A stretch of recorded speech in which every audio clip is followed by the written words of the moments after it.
Hey YouTube, how you guys doing today? Kevin here coming at you with another video.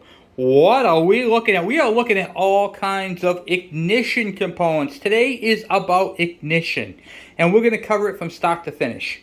We're going to cover everything. There's going to be some stuff that you heard in many videos, and then there's going to be a lot of stuff that you haven't. So I'm going to get you guys in the stand, but before I do, please take a moment, give a thumbs up, hit that bell icon, and don't forget subscribe. I know a lot of you guys watch the videos and you haven't subscribed, so please subscribe and hit that bell icon so when I post a video, you get it. Alright, let's get you guys in the stand. Let's get crack-a-lackin'. There is so much involved with ignition components. My bike is not getting spark. Is it the magneto? Is it the coil? What is the problem? How do I fix it? How do I set it up? Oh my gosh, I don't know what I'm doing. This bike is not CDI and I don't know what to do. I never even seen this before. What is that thing? Oh, I looked it up online. Oh, okay, those are points. I don't know how to replace the condenser or any of that type of stuff. That's what I'm here for. That's what we do on this channel. I'm going to be taking you guys through some, well, quite a bit of things today. So hang with me, and remember, in the comment section, if you guys have comments, please, if you have questions, put them in the comment section. It helps me make better content and helps you guys with your diagnostics and your problems with the bikes. Okay, I'm going to go truth on you. People, men, women, children, we're a lot like fish. If you ever go fishing, you drop that nice lure in the water, and the fish goes and bites it because it's shiny and new. People are like that too. So here is a Cdi module. You can see how shiny new CDI, red letters. It looks pretty cool. Has a little LED light on it right there, and that flashes every time. It does all the advances. We see these things on eBay for like 20-30 bucks, and we think we're getting one hell of a deal. These are junk. Okay, so don't buy these things. These are junk. The best CDI for your bike is the one that comes with it, but we're not going to be talking about that today. I did want to show you this because this is relevant. On the newer bikes, we see these CDI modules, and what is it? What does it do? How does it work? This basically replaces the points and condenser. Okay, so the points are mechanical, they open and close. This is nothing more than a switch. This is an electronic switch, and the CDI stands for capacitor discharge ignition, CDI. Basically, it pretty much does what this does. It takes power in and shoots power out, as a capacitor does. Same thing with this, just that this does it electronically. Okay, so with that out of the way, I get asked a lot of questions. Kevin, if points are so good, why did you change all your bikes over to CDI? I did that for a couple of reasons. One, video content, and to show you guys how it's done. Two, I have over 28 bikes over that. I actually don't know the actual number of the bikes I have, but I have over 28 bikes, and if I had to buy points and condenser every other season, that's a lot of money. Where CDI, I don't have to worry about it. I just have to replace the spark plugs, which I would have to do anyway, so it reduces the amount of money I'm spending on maintenance. I try to do my bikes all at the same time, so I can just one lump sum, buy the stuff, and tune them up. Alright, so with that said, we're going to be talking right now about condensers. What are they? How do they work? And what do they do? So this is actually the heart of the system. It does a lot more than you think. Here before you was an empty glass, nothing in it, okay? This glass is going to represent this capacitor, okay? This bottle of water is going to represent the electricity made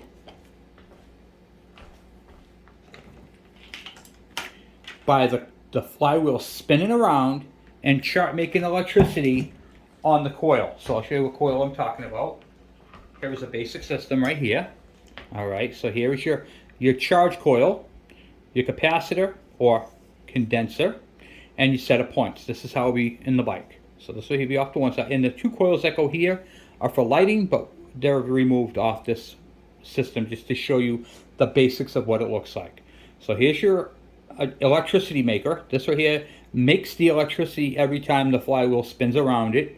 It creates a magnetic field. And to better explain how that works, here is my cell phone charger that you plug in. It makes electricity. And when I set my phone on top of it, an electrical field charges the battery in my phone. This basically the same exact way that the flywheel spinning makes electricity. The only difference is there is no moving parts in this, and it has a power cord, so it gets its electricity from a source. That one has to make it, called a magneto. The magneto basically magnetizes, makes voltage, and sends it. Alright, so we now understand that this right here is what makes the power.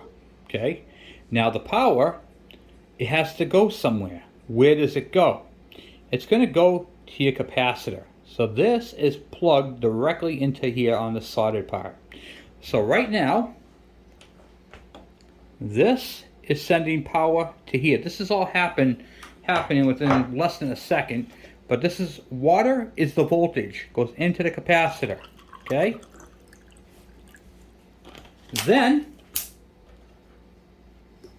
when the timing is right, what does that mean? What does that mean when the timing is right? I'm going to show you what that means. The points remain closed.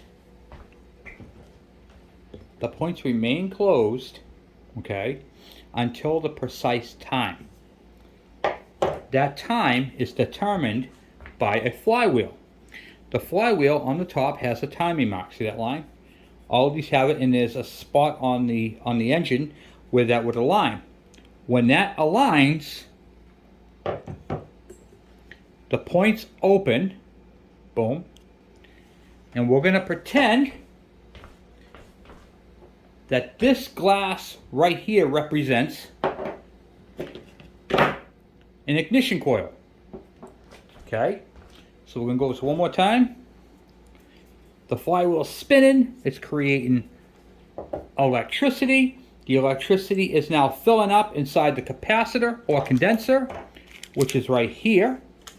And now we're coming up where the flywheel is spinning and is about to, that timing mark is about to touch, or not touch, but pass the existing mark on the engine.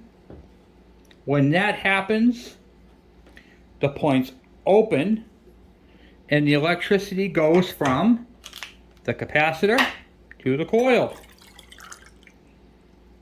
Then from the coil to the spark plug, and ignites the plug. That is literally how it works, the transfer of power, and how this all works. Okay, so you can see how small this coil is. It is very very small. I tried shorting one of these out on one of my other previous videos, and I couldn't do it. Okay, I could not do it. But do they go bad? They can, and I'm going to show you what happens with them. But they don't short the way you think they short. Okay, so I'm going to show you guys that. But let's keep talking. So this right here just supplied power from here. The timing hit, the points opened, and the power went from here to there, out this black wire, up to the coil, and it fired the plug, and the engine's running, and it keeps repeating every time it comes around. All right, so establish that. Now we're going to be talking about the charge coil. This is the coil that has the small thin windings, okay? Because this is 6 volts, okay? This has to do the work of 2 of these. So these are 3 and 3, makes 6, and charges your battery and runs your headlight. You can see how thick the windings is. Each one is called a winding, each wire. And then you can see how the charge coil is smaller, okay? The reason for that is because they can't fit all that fat winding on this one little coil, all right, and still have enough room for the charge coils. So this is one of those units that does the whole entire thing. Now, each one of these coils, this whole copper wire, you can see how shiny it is? That is because it has a clear coat. Although it is wrapped around, none of these wires touch each other. That interesting? So even though the wire is up against the other wire, it is not touching it because there is a clear coat. Now that makes testing these things a little bit more tricky. All right, so keep that in mind. So that's one insulator.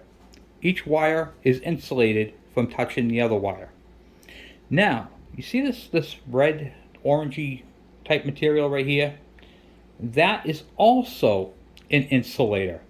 And there are two of them, one here and one here. But there is now a third insulator. There is a third insulator, and that is, you can't see it, but it's actually wrapped around the base of this and goes from one side to the other so that the coils don't touch it in the middle. And then this is your ground. Here's your ground strap. Okay? Now, a couple of things you're going to do when you're working on these right here, you want to check them. All right? Kevin, how do you check them? We don't care what the book says for ohms or voltage or any of that crap. We're not going to check it like that. We're going to do a simple test. All right? Because older bikes, everything wears differently. We just want to see if it's good. We don't care about the specifications. I know it sounds weird, but we don't. We just want to see if it's good or bad. That's all we want. A yes or a no. Will you go out with me? Will you not go out with me? Click yes or click no on the box, okay? Same thing. You're passing a love letter to your girlfriend in school, all right? So let's check this thing. How do you check something like this? Well, I take it out of the bike and hold it in my hand. I grab my multimeter. This is a Craftsman. You can use a Harbor Freight one. Doesn't matter which one you use. Honestly, it really doesn't. All right. Oh, drop one of my leads. I'm setting my multimeter on the diode. I'm setting it on the ohms and the common ground. Okay. And then turn it on. I'm not even going to look at the meter because I really don't care. I want the audio.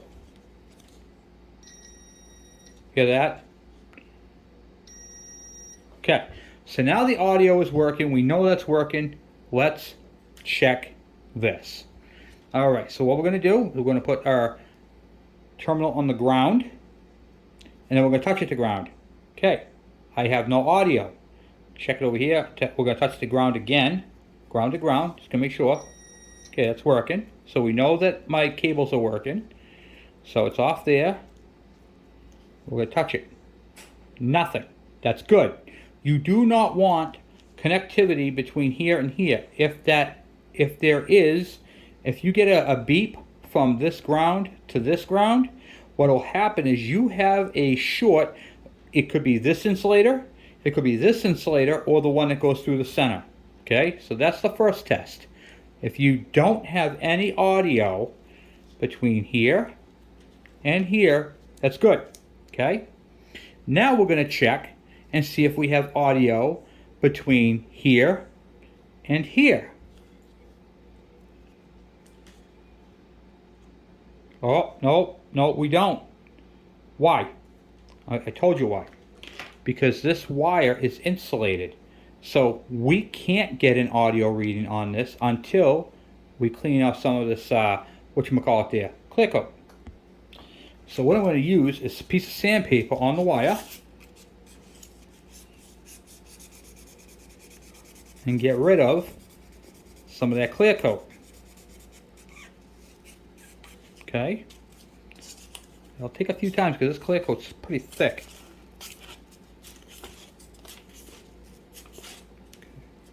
Try, you can see how it's shiny right there. Okay, so let's try that and see if we get a reading.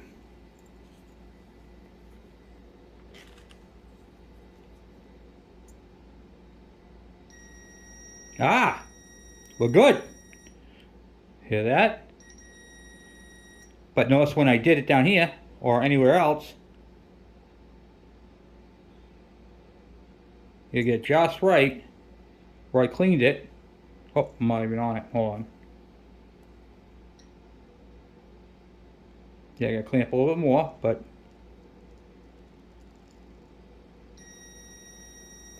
okay, so it's making a contact between here and here. Now, we're going to check one more spot.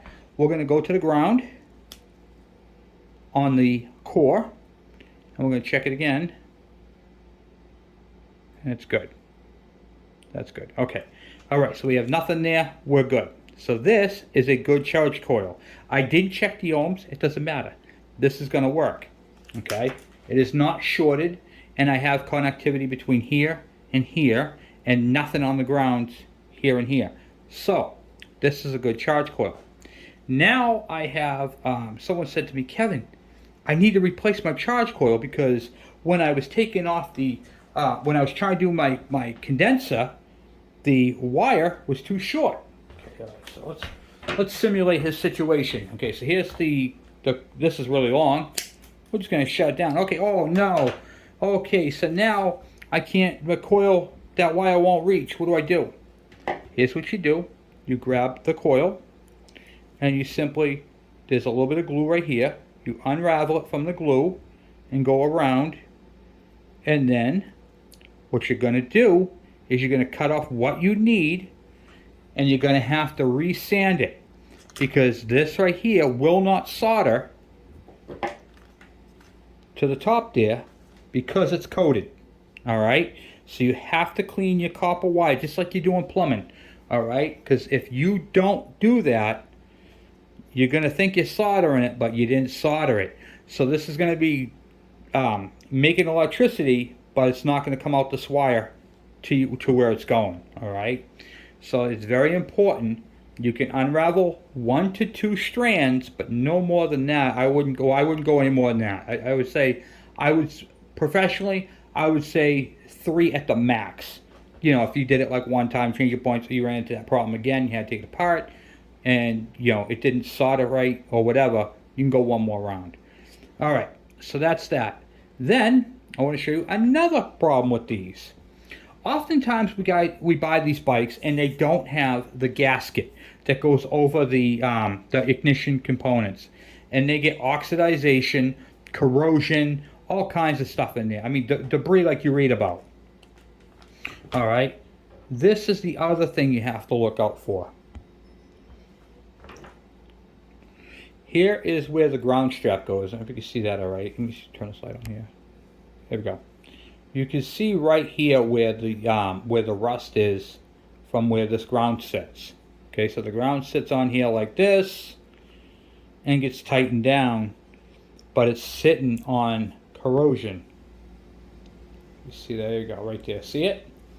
Hold that around the hole. So you're going to want to clean that up. All right, so you could take that sandpaper that you were using and, you know, get that in there and, you know, clean it up.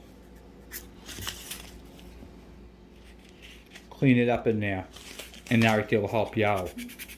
You know, make sure all your connections are clean. Grounds are very important. A corroded ground will give you a high resistance, and it will not allow for you to get the full potential out of this charge coil. Okay. All right. So we covered charge coils. We covered condensers. What are some of the symptoms of a bad condenser? Okay. Some of the symptoms is if this thing is completely dried out, and this is, I want you to think of this like a AAA battery, if you will. Okay. It kind of has the same stuff. It takes a charge in and releases it.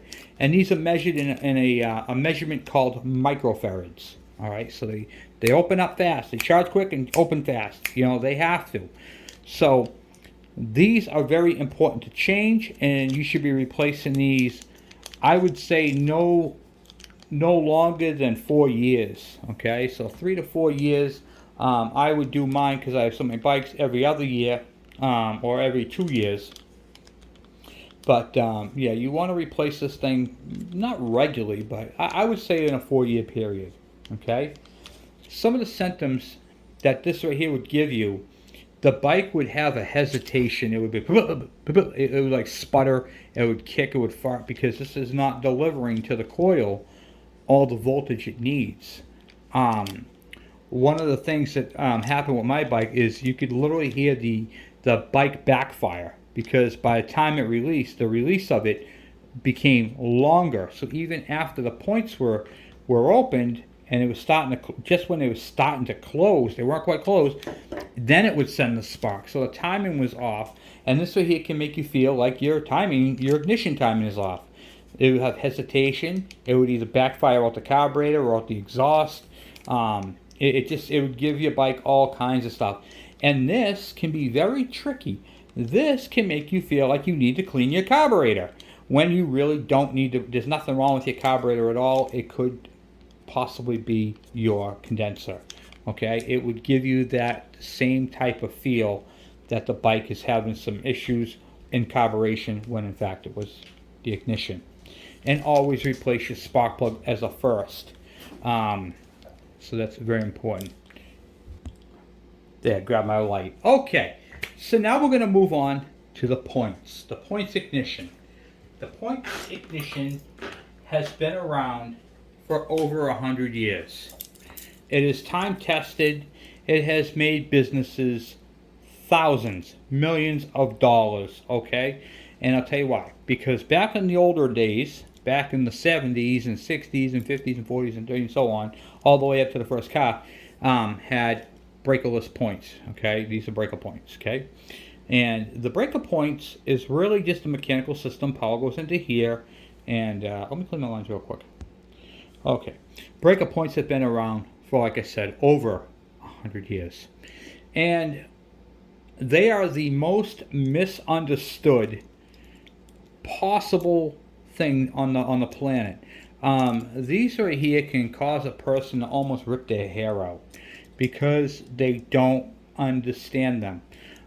Your bike only takes one, but if you have a what do you call it there, CB, like my Honda, that takes dual points, and it looks something like that right there. You have a dual point system where the cam opens up both of them, one for right cylinder, one for left cylinder, but we're not going to get into that. You only have to deal with one, okay? One happy set of points, except for this guy right here. Now, I don't know if you can see or not, but you can see all that corrosion that's in there. Let's open these up, okay? Look at all that corrosion right there. See that? Let me put it back here and we'll try to focus in. Yeah, it's kind of hard to see, but there's a lot of corrosion right there. That is unhealthy set of points. Now, typically what you could do is you could grab a file. You can get the cardboard ones at CVS or any of those stores like that, and you would put this in here, and you would file out the what do you call it there, corrosion, and get yourself home. But the corrosion may not just be here. So if you get your bike and you clean up all the points, and you're going to have to use the edge of it and clean around it and get all that corrosion off, because that corrosion can actually bridge a gap from the power to the ground. And then even opened or closed, it's not going to matter. Now, I want to talk to you guys about the insulation on these. There are insulation. Let me explain to you insulation. Insulation stops voltage from passing through something. So it is basically, it's a wall. So my hand, my fist is voltage, and we're going to say this soda bottle is a water bottle is a ground. Okay.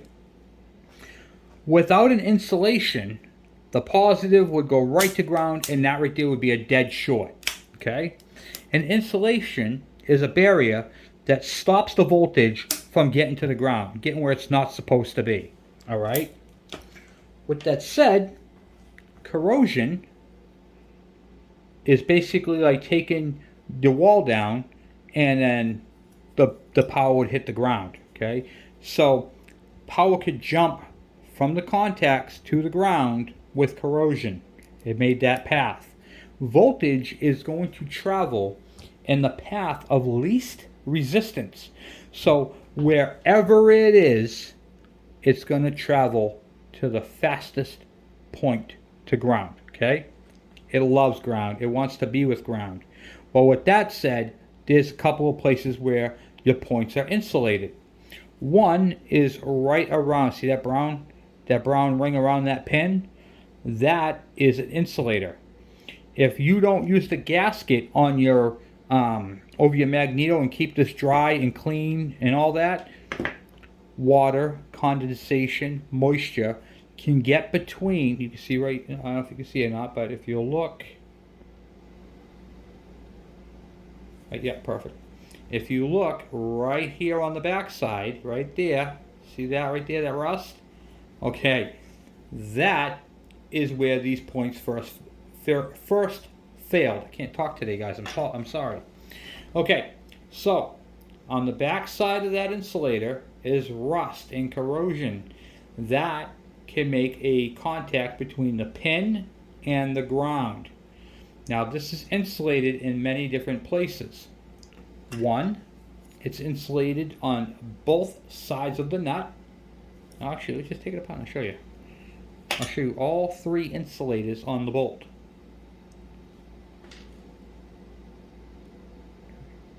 I'm just pulling some parts, so bear with me.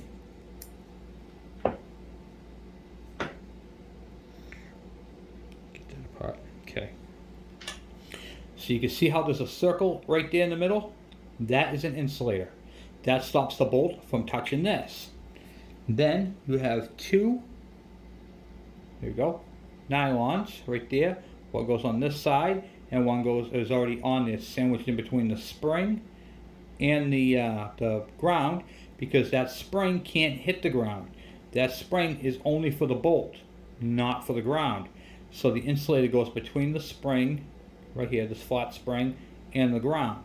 So there's your three insulators, and then it all gets sandwiched together. And that bolt, even though it's tight, never touches the ground, okay?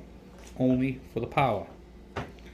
The other insulators are, there's one here, there's one through the tube, and there's one right there between the ground. See this right here? There's the insulator between the ground, right, which is here, and the power, all right, which is all that.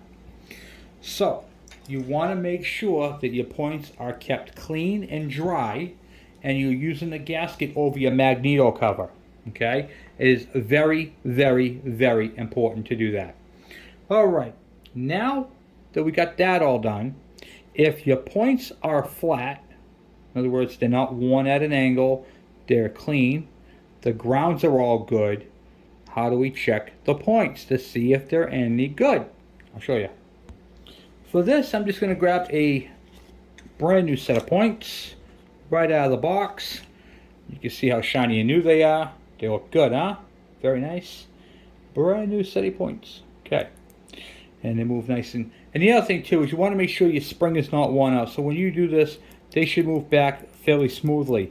If there's any drag or the thing moves slowly, that means you have corrosion in here, and these points right here would not work good. They have to be able to move fast.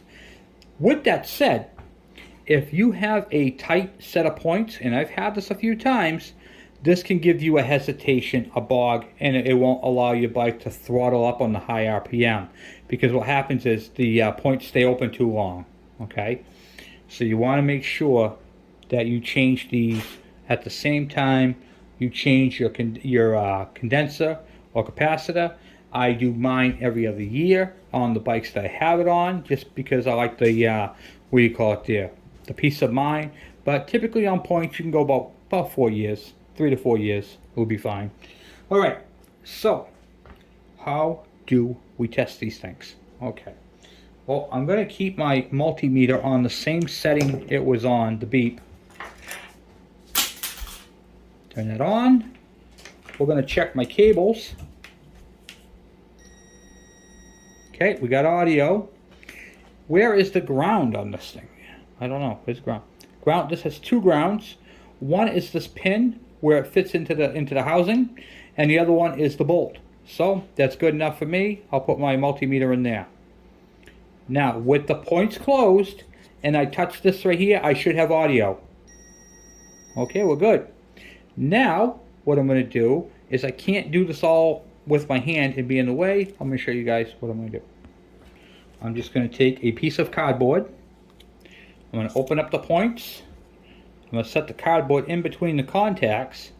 And now, when I test from here to here, I should have no audio.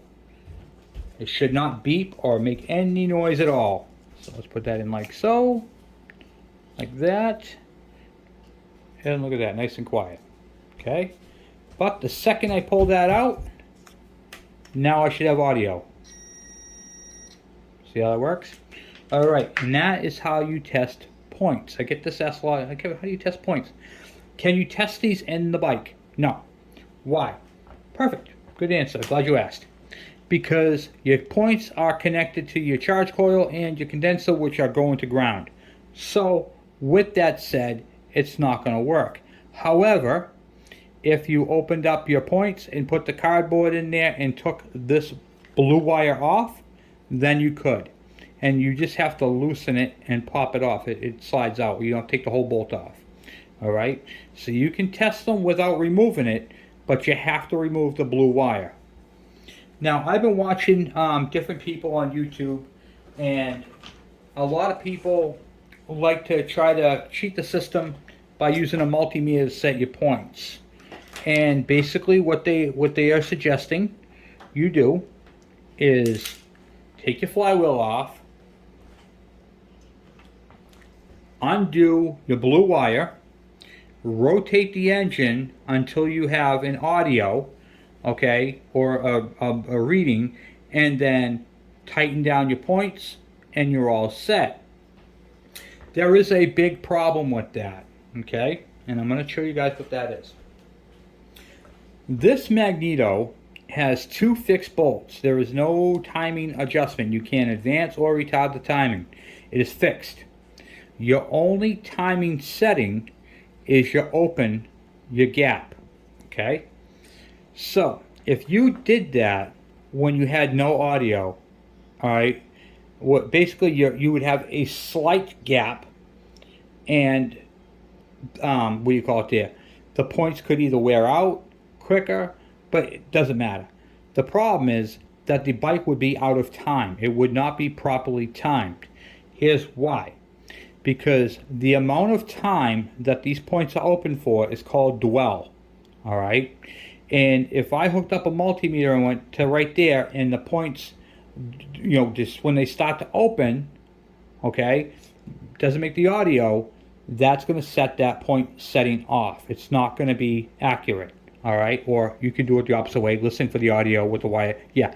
Listen for it to when it just touches ground. It doesn't matter, because then it could open up to 20 thousandths. You don't know what your gap is at. The book calls on the KE100s, the KMs, the KDs to 12 thousandths to 14 thousandths gap. And you would do that with a feeler gauge. Alright, so keep that in mind. That sets your dwell, which is your timing, how long the charge for your capacitor is. Opening them and closing them prematurely can cause all kinds of issues with your ignition. It can cause high resistance issues down the road. What do you call it? It can cause the bike to act up, start hard when it's cold, or start, depending upon which way it went, opened or closed. Could cause it to start hard when it's hot or cold. You could have all kinds of like little tiny issues. Always set them the way the book says, and that's with a set of feeler gauges. And you can get these right at AutoZone or any auto parts store, Advanced Auto, Napa, any of those, and they are cheap. These right here are like $5-6. You can actually probably get them cheaper at Harbor Freight. This is the way to go. The book says between 12 and 14 thousandths. I try to go for the middle at 13, and then I know I'm good. All right, so there you go. That's tip number whatever. I forgot how many tips I'm at. All right, so remember, set your points with the feeler gauge, not with a multimeter. What do you call it there? I apologize if I'm all over the place. I have a lot of information to get to you guys. A lot. Okay. This is a very intense video. Probably more intense than I've done in a very long time. Okay, so now we're going to talk about the elephant in the room. Okay, and the elephant in the room is this guy right here. Most neglected part on the bike, on any points, whether it be in a car or on a motorcycle or dirt bike or whatever, this piece of felt. Why is this felt so important? Kevin, I don't even know what that is. Oh, that just brushes it off and makes sure that there's no debris on the flywheel. Well, you're kind of half right, okay? This little piece of felt has the most important job of the entire charging system, not charging system, ignition system at all, is this guy right here. This guy right here is the difference between you getting your bike home and being reliable to the bike breaking down, you pushing it. You're probably saying, Kevin, how's that little piece of felt going to do all that? Are you serious? I'm like, yeah, I'm dead serious. All right, I'm going to tell you what that does. All right, so here is some oil, and what you're going to do is you're going to oil that, okay, until it not drips, but the wick or the felt takes the oil, okay? Typically they're dried out. This one's not too bad, and you can just literally put the oil on it and it will absorb into it. It will literally suck into it, and you want to do the whole thing. You want to make sure, see how it's actually going into the felt? You want to make sure it's all absorbed into the felt, that the felt is actually saturated but not dripping. Okay, now what is that felt for? All right, so I want you to take a moment and go like this. Keep going like this. Do this for a few minutes, probably a minute. You'll notice that your hand gets hot. It gets warm. You're like, oh, geez, yeah, it's like, what do you call it there? I forgot what they call it. But when you rub it, that's friction, okay? That is going to make your hands hot. Now, on the back side of the flywheel, you have a cam. So you see how this one's all rusted, okay? This one hasn't been used in a while, but we're not going to worry about that. You're going to pretend that this is all shiny and new, all right? And on this flywheel, this is the cam. This is what rides. This right here rides on that. This little brown piece right here, this block, okay? And it's made out of the insulation material, so it's not even metal. It's whatever that composite is that they use. They have a couple of different materials that they use on that. So that block rides on that cam. Now I want you to picture doing this at about 8,000 to 13,000 RPM. Yeah, that's a lot of heat. That's a lot of friction. That's a lot of wear and tear. Well, what happens is it takes this block, and that block heats up, and it wears thin. Let me show you. Okay, here are two sets of points, and I'm going to put on my thumb so you can see it. You can see how this one's big, and this one's not so big, because it wore down. Okay, well, what happens when that wears down? Well, I'll tell you what happens when that wears down. When that wears down, that changes your points gap. So when that wears down, your points actually close. All right? So that's a very important thing to know, that when that right there is dry, all it's doing is wiping the dust off. Okay? This is heating up and wearing itself down. It's just going to grind itself down until the points don't open anymore and your bike doesn't run. So that's what that's going to do. That's going to run and go until it absolutely dries out, wears down, and the bike doesn't run no more. So remember, always lubricate your felt using oil or some type of lubricant. Now, this bike flywheel is a product of a bike that has been parked outside, has been ran for a very long period of time with no cover gasket. All right, and you can see how it's all rusted on there. So what do you do in that case? Well, you check it for pitting, make sure there's no pits, and then what I like to do is I'll take a dab of oil. I'll put the dab of oil on there all the way around. like that. I'll take my handy dandy sandy paper.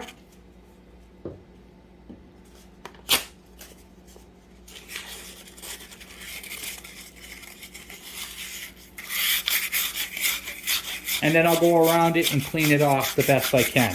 I'm not going to make it look like brand new right now, but you can, if you can get a wire wheel in there, like a little brush, that right there might help you out. But you want that clean and smooth, because if you do it with the rust that's on there, if you do that with the rust, it's already cleaned up quite a bit. If you already do that with the rust, what's going to happen is that rust is going to add to grinding down that block, okay? And that is going to cause your points to fail. So that cam has to be clean, 100% clean, no pits, lubricated and ready to work. All right, this is very important information. All right, so now we got that part done. Now I'm going to talk to you guys about coils again. We're going to go back on the coils. These are a couple of eBay coils, and they say that they work with CDI, okay, CDI ignition, and I've talked about this many times before. And if you have a bike like a KE 100 1996 to 2001, it's going to say that this coil will work on your bike, okay, because it has a smaller mounting. They don't understand what these bikes are. They think that the bike has a Cdi module, like some crap like this. This would work with a Cdi module, not on a Cdi bike. Now, how do you identify a Cdi coil from a real Cdi coil? Well, on the KE 100s, the Junior 50 Suzukis, the KDX 50s, the LT 50 four-wheeler on Suzuki, the what do you call it there? I said the KDX 50. All those bikes take the same coil. And the coil is going to look like this. Do you see how weird of a shape that is? It's odd, ain't it? Just kind of an oddball shape. Here is why. Because this module is built into the coil. And you can see the difference between a regular coil and a non-regular. See the shape? See how it's fat up top there? That's where it is, because you still have your coils of wire like that. It's no bigger than that, but just that up here is where your module is, okay? So keep that in mind. Now, if you have a Suzuki, what do you call it? It actually works on many other bikes too. It works on the TS125, the TS100, the DS100, the DS80. I'll take the same coils, and you can see how fat this one is. Well, let me tell you something about these two coils. This one's made by Nippon Denso, and there's the part number right there. It's for a Cdi coil. I don't know if you can see that or not. Let me shut the slide off right here and see if we can. It's 129000-0070. Okay, this coil will replace this coil. This we call Kawasaki coil. And vice versa, you can use the Kawasaki coil in place of this coil. They are the exact same coils, just two different versions of it. They both have the CDIs built into them, and they're the same. So that concludes the coil part of that. Alright, so now we're going to go back onto flywheels again. Sorry to go back and forth. There's a lot of information. Hopefully you guys are enjoying this and learning from this. I am putting everything out there. Okay, and you can always go back and check my videos. Check the video and make sure. I keep it in an old Wise Code piston bag, but this is the tool for removing flywheels. And on one side is for a small flywheel, which I just recently did, and then of course you have the Kawasaki one, which is on the other side, like that. The screws on both ways. Okay. This is the correct tool for removing a flywheel. This tool goes for about 15 to 20 bucks on eBay, and you can get it right on Kawasaki KE 100 flywheel removal tool, and it will come up. Okay, it's a reverse thread, So you're going to tighten it to loosen it and loosen it to tighten it. So it screws in. So in other words, let me show you. Here's the flywheel right here. Alright, I'm going to put this on. Typically you would turn it that way, but that actually takes it out. So you got to put it on and you got to screw it backwards. I'm screwing it that way. Left hand threads, and then you tighten this, okay? And that is how you pull a flywheel. If you're working with, like, say, a KD75 or an MT1, it would be the smaller of the two. Alright, so we got that part done. Now, I'm showing you guys that again because I have seen two-jaw pullers being used. They buy these for, like, well, actually, these cost more than that does. And they put them through the window. You know, they modify it to fit in the window, and then they try pulling it out that way. Well, I'm going to show you what happens when you use this puller on these bikes. This is Aaron's bike, and no, not this one. Where is it? This one, and you can see how it hit the coils. Well, that doesn't look, that one's bad. That one's deep. Okay. Oh, that doesn't look all that bad. Well, let me explain you this. Okay. Remember how I showed you on this coil right here that each individual wire is coated with the clear coat so that the wires don't actually make contact? Well, when you take a tool and you stick it through the window and it hits copper. Copper is a soft metal, and it hits the copper, bang, alright, and puts a groove. It creates a dead short right across those terminals. You see what happened there? So not only did he short out this coil right here was also shorted because of using the incorrect tool. The other thing I see a lot of, is people trying to take the flywheel off, and the flywheel just keeps rotating. So what do? Well, they stick a screwdriver in, they lock it in, that's what happens, and they destroy the inner part. So they think they're doing good, they got that hole held, and they take the nut off the middle, and then they pull it apart, and everything's bent up, and the capacitor or condenser is pushed to one side, and it's all destroyed now. Like, oh my god, I need a new magneto. What happened? How did that happen? Because you're putting force on light duty stuff. Okay, the set of points can't handle a screwdriver, neither can the mounting. You could literally break a bolt, a screw, the thing could turn in one way, hit the flywheel, and destroy it. So never stick anything other than a feeler gauge to adjust your points in these two windows. Okay. All right. How do you stop this thing from rotating? You're going to use what they call a piston stop. This is longer than a spark plug. You remove your spark plug. You turn the flywheel until the spark plug, the piston is all the way to the bottom, and then you screw this in by hand all the way until it bottoms out. Then you take the flywheel and you rotate it up until until the piston hits the top of the pin, and you won't be able to turn this. It'll seize the motor up. It'll lock it right up. Then you can undo the nut. That's how that works. Alright, so I'm going to show you the third flywheel puller that you should never use. So here's one you should never use on your bike. You should always use the proper tool, which is this. This is the correct tool. This is a bad tool, and I'm going to show you the third tool, the second tool you should never use, but the third tool to remove flywheels. The tool you should never use to remove a flywheel is a hammer. I see a lot of people, oh, it's like a lawnmower.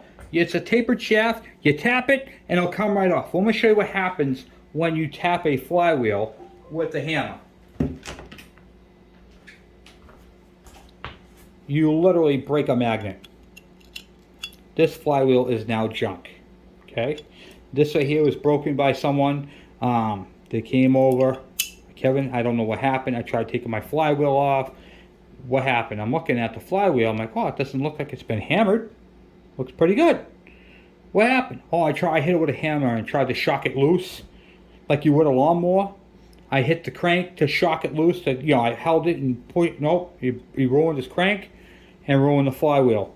So never use a hammer to remove a flywheel. This will happen. Not might happen. Not a possibility of it happen. That will happen. Okay? Never hit a flywheel with a hammer. And the timing mark, once again, is up top. Okay. So now we have covered many components of the electrical, what to do, what not to do, and we're going to talk a little bit about condensers again. Yes, I'm not trying to bore you guys with condensers, but there is still more to talk about. There's a lot to talk about. In fact, there might even be a shorter version of this video. I'm going to do a part 2 on testing coils, but we're going to get into that at another point in time because they don't go. So it's not really, I'm going to do it for the sake of doing it. Actually, I'm not going to do that because I already have a video on testing coils. But we'll get into this next part. Alright, so let me get a condenser here. Okay. So here is a condenser right here in its natural habitat. And you can see how it's got the little metal tabs folded over to hold all 3 wires. There should be 3 wires. One is going to be the bare copper wire coming off your charge coil. The second wire is the black wire going up to your coil itself, which is right here. You can see the black wire. And then the third is the blue wire, which runs down. You can see how it runs down like that and goes up to your points. So there are 3 wires soldered on the condenser. Alright, so with that said, what do we got to do? We got to make sure you sand the end down before you solder it. When you do solder, you have to use an induction style soldering iron. Never use a pencil soldering iron. It heats up, but it takes way too long and you could hurt the condenser with heat. Never use a butane torch, and this is a lighter, but the little torches, unless it has the tip that goes on it for soldering, then it's okay. The type of soldering iron that is ideal for soldering these is these old induction ones, because they heat fast and you're able to solder it quickly. The reason why you don't want to use those other two, you don't want to use an open flame, and you don't want to have heat on it for a very long period of time, is because it literally is a capacitor. It's fragile, So when you're soldering these things, you don't want to overheat them. You don't want to melt them. They are very important. They are literally, it's a capacitor. And in fact, you can even Google how capacitors work, and you'll see. One of the things you're going to want to do, if you can, if you're good, you put see the solder right there? That's actually enough solder to do all the work. So what you're going to do is you're going to strip your ends down to about 1/4 of an inch, 1/8 to 1/4 of an inch. You're going to put all 3 wires in there, and you're going to take one of these tabs and you're going to fold it down to hold the wires. The wires should be touching the solder. Then, when you do this,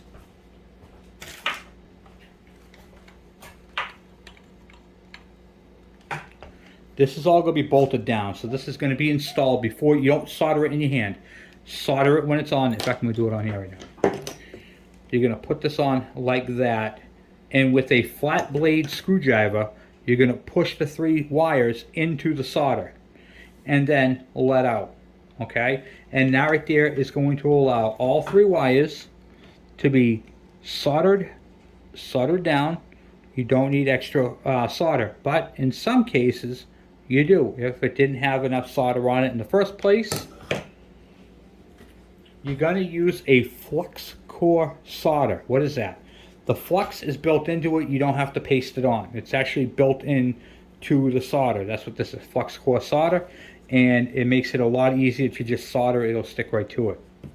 One of the things when you're soldering it, you want to make sure that you see this black.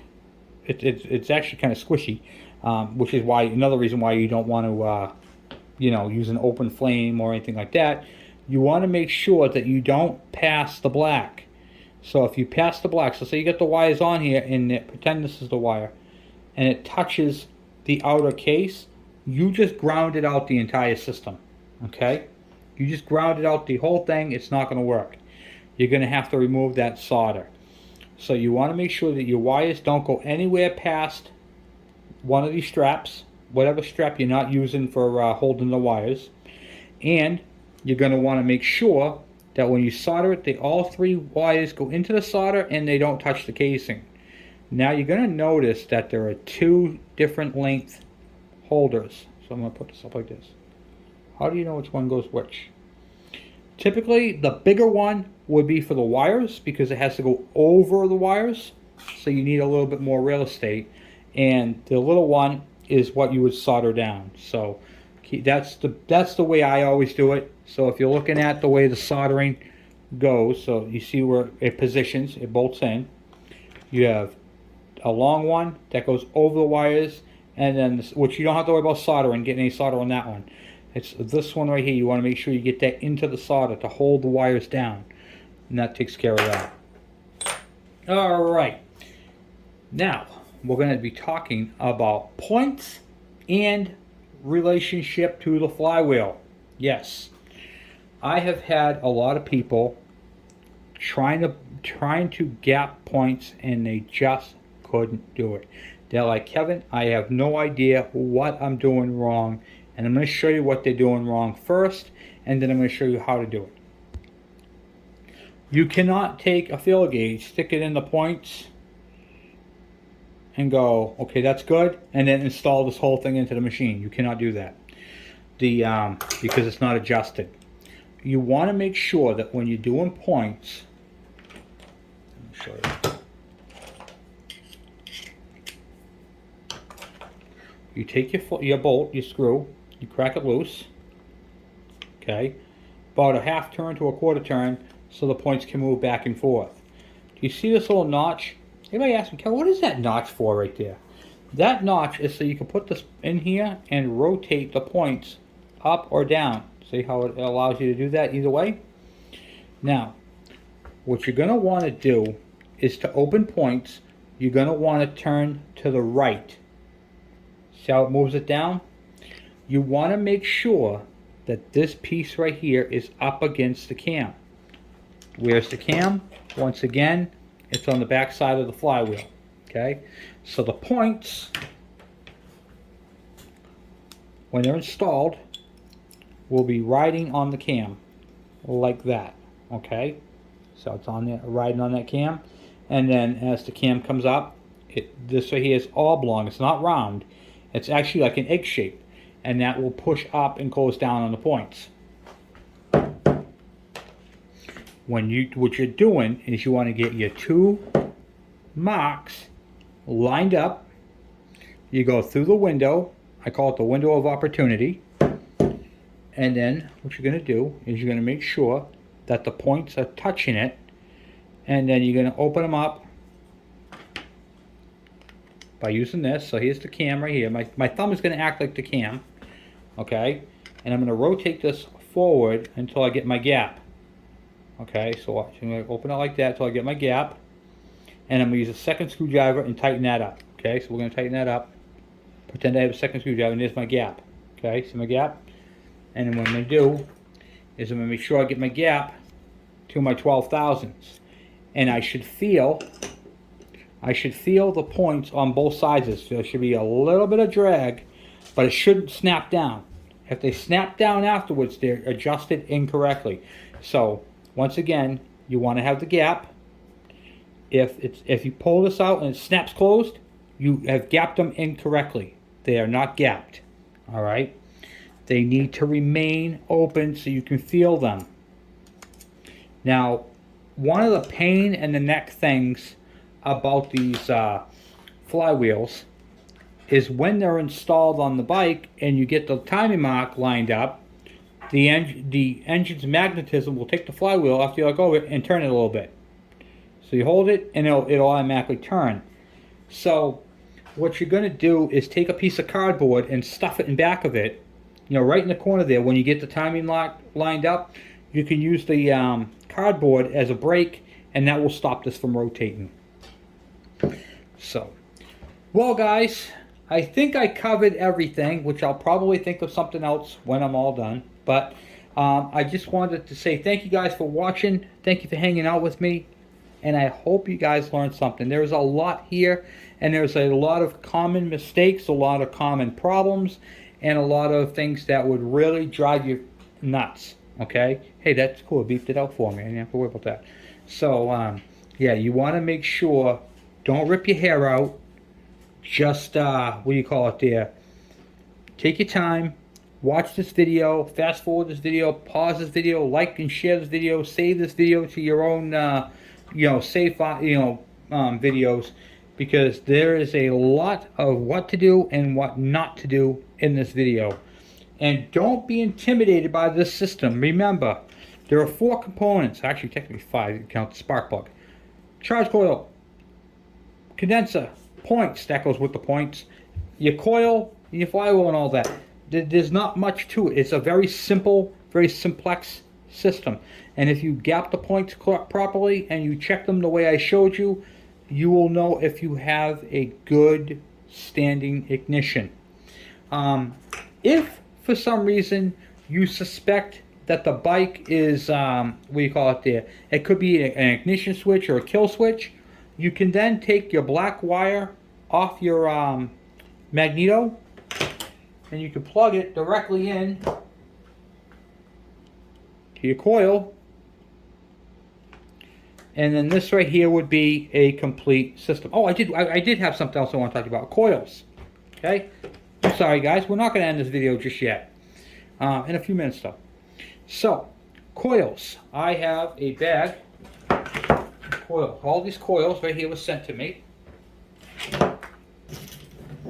by subscribers and off of bikes that I have had, and I have a lot of coils. I have a ton of coils. I do not sell coils. These are not for sale, but I do want to tell you about these coils. These are all good. These right here were deemed bad. Every single one of them.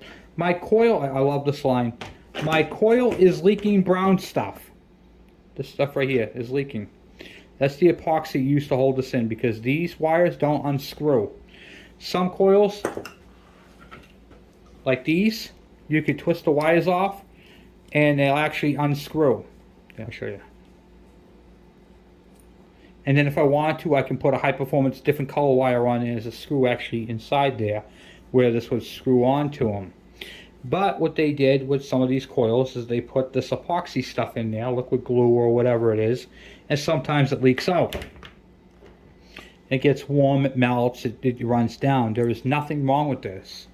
Nothing wrong with this at all. This is perfectly fine, good working coil, and it does spark. These are 6-volt coils, guys. These do not go bad. I have had problems with the ground. Remember I was telling you about the ground? Here is the ground. See how rusty it is? I've had people tell me my coil, Kevin, I put another coil on, it runs fine. Okay, well, if you're not doing anything with your old one, please don't. I'll pay for shipping. And they sent it to me. And I'm like, oh, interesting. The ground is rusty. Well, how is that going to work? You have 2 terminals. You have one here and one here.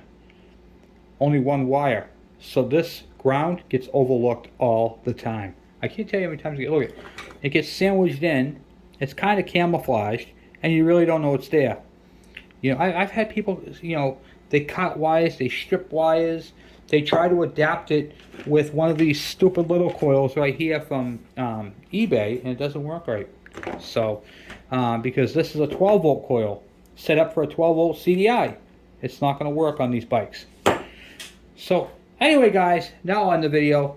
Thank you guys for watching. Thank you for hanging out with me. Thank you for subscribing and your thumbs up.